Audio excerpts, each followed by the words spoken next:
The Man in the Closet.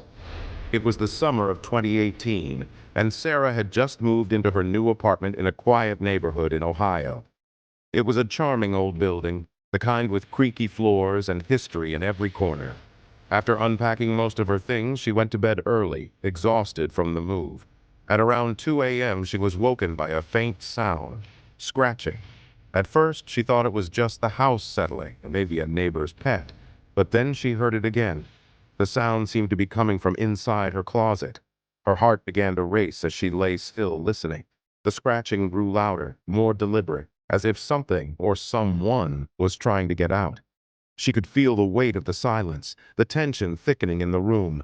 Slowly, she pulled the covers over her head, hoping it was just her imagination. But then came a whisper, barely audible, as if right next to her ear. "Let me out." Frozen in fear, Sarah's mind raced. There was no one else in the apartment. She was alone. But the sound continued, relentless. It was as if someone was locked in her closet, begging for release. Her instincts screamed at her to leave, but her body was paralyzed. After what felt like an eternity, the scratching stopped. She didn't move, didn't even breathe. For what seemed like another hour, she stayed completely still, waiting for whatever it was to leave. Eventually, Sarah gathered the courage to slowly get out of bed. Her body was shaking as she crept toward the closet. She stood there, staring at the wooden doors, feeling the weight of whatever was on the other side.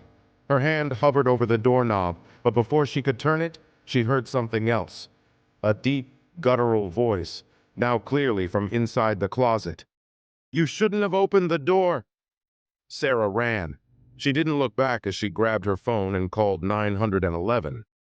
By the time the police arrived, they found the apartment empty. No signs of forced entry, no trace of anything unusual. They did find something, though. When they opened the closet, they discovered a hidden panel in the back wall. Behind it was a crawl space, and inside that crawl space, they found a man, thin, filthy, and unshaven, his eyes wide with terror. He had been living there, hidden, for months.